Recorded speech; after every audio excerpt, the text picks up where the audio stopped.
নমস্কার। তো আমরা এখন জাতির পিতার প্রতিকৃতিতে পুষ্পস্তবক অর্পণ করব। আমি মাননীয়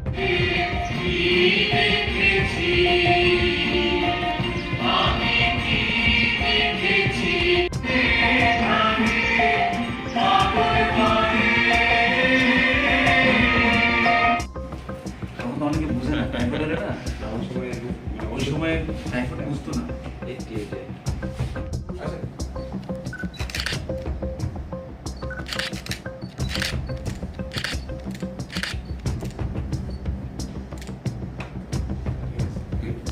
ধন্যবাদ আপনাদেরকে।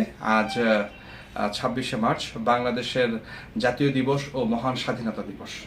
আমি আজকের এই দিনে আমি বাংলাদেশ সরকারের পক্ষ থেকে, জনগণের পক্ষ থেকে, বাংলাদেশ সহকারী হাই কমিশন এবং আমার সহকর্মীদের পক্ষ থেকে ত্রিপুরাবাসীর সকলকে জানাচ্ছি অভিনন্দন।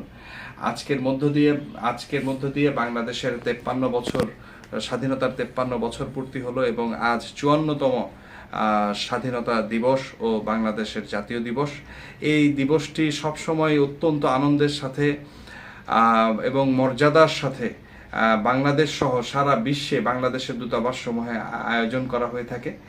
আমরাও একই রকমভাবে আজকের এই দিনে এই ত্রিপুরাবাসীকে সাথে নিয়ে আমরা এই দিবসটি আয়োজন করতে যাচ্ছি। আমার বক্তব্যের শুরুতেই আমি গভীর শ্রদ্ধার সাথে স্মরণ করছি এই ত্রিপুরাবাসীর প্রতি 1971 সালে বাংলাদেশের মহান মুক্তিযুদ্ধে এই ত্রিপুরার অবদান অসামান্য এবং এই ত্রিপুরাবাসীর সমস্ত অবদানের প্রতি গভীর শ্রদ্ধা এবং ভালোবাসা রেখেই আমরা যথাযথ মর্যাদা এবং ভাবগাম্ভীর্যের সাথে আজকের এই আয়োজন আমরা করেছি।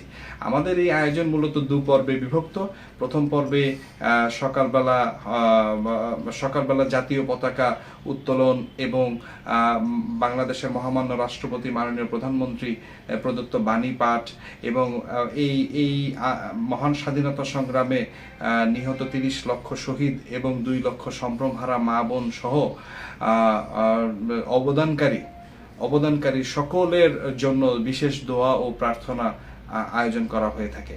আর আজকে সন্ধ্যার সময় বিকাল 7টার সময় এই আগরতলাস্থ হোটেল পোলো টাওয়ারে একটি বিশেষ রিসিপশনের আয়োজন করা হয়েছে, যেখানে এই রাজ্যের সকল স্তরের জনগণ এর উপস্থিতিতে আমরা বাংলাদেশের জাতীয় দিবস ও মহান স্বাধীনতা দিবসকে আমরা সেলিব্রেট করে থাকি। ধন্যবাদ।